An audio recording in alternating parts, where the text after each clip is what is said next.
So give it up for Liz Straight. Give it up for Liz Straight.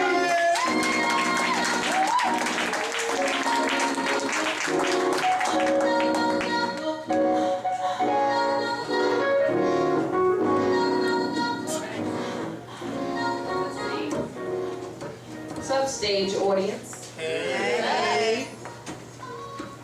Feels good to be out tonight. I did not have to put on my teacher hat today due to flooding that did not exist near my school nor my house. However, I did reap the benefits of that flood day or whatever the hell they called it. I'm very happy today.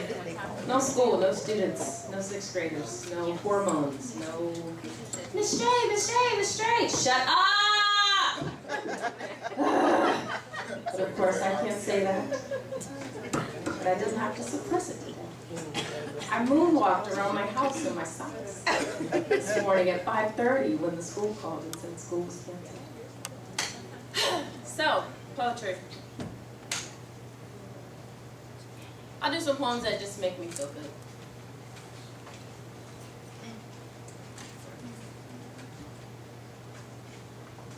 That was a bad introduction to this poem. Just forget I said I'm doing poems that make me feel good. Okay.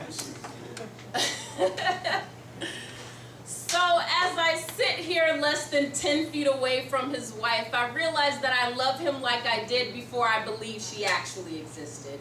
Where does he find the time? Thought she was just an imagination figment. But she isn't. Thought this moment would be more traumatic than this. But it isn't. And at first, I feel nothing. Except a little curiosity as I sit over here and she sits over there and he is somewhere. Resisting the urge to stare, I lower my head, not in shame but contemplation of this awkward situational comedy in the making. Can't help but laugh as I clean conjured justifications from underneath my nails in case I had to shake her hand. After all, she's married to the man. She probably recognized that residue of that charm of his. There was supposed to be no harm in this loosening of my convention on the whim of an attraction. Don't know if there's a heaven, so I bartered my free pass in, hoping karma don't come asking for validation of this decision, because I would have no evidence to support my case. Because I used to say that I could never be the woman to look the woman whose husband she's fucking in the face, to offer a cordial greeting or a smile, with the same mouth that has taken him on vacation down south below the Mason-Dixon line several times. But what now, poet? What's the next step? They say never let them see you sweat, and I didn't. Gotta poker face it now. Face myself in the mirror later and wonder what will become of we unbecoming lovers, cause ain't no turning back once you pull back the covers. He grabs my hips, told me she was tripping, so he hated to have to make this quick. Sensing a hint of guilt, I insist that he not concern himself with me, and it was then that I felt it. Something ugly and cold, something I witnessed firsthand at 12 years old when I was still married to God, until some 19-year-old stained sheets and defamed me. We laid down for a bit of bliss in the midst of Armageddon. Then he went home to his home wreckage, covered in the dust of us from the rubble of our Tower of Babel's demolition, scarred with the stigmata of a conscious crucifixion, no asylum through ascension, so I chose to extend them. Good things scarlet letters are always on sale just below retail, but only a smudge those the details of his wedding ring. From a distance, there is harmony,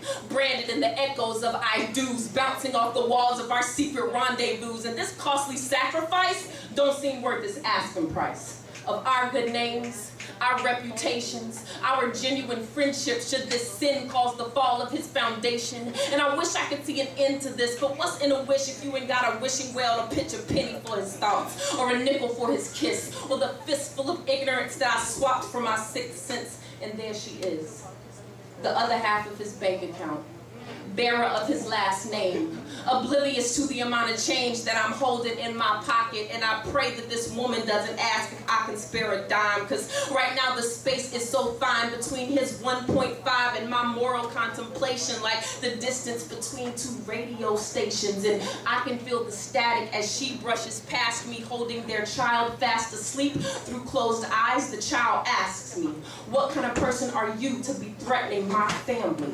And I can't answer because I don't know. Woo!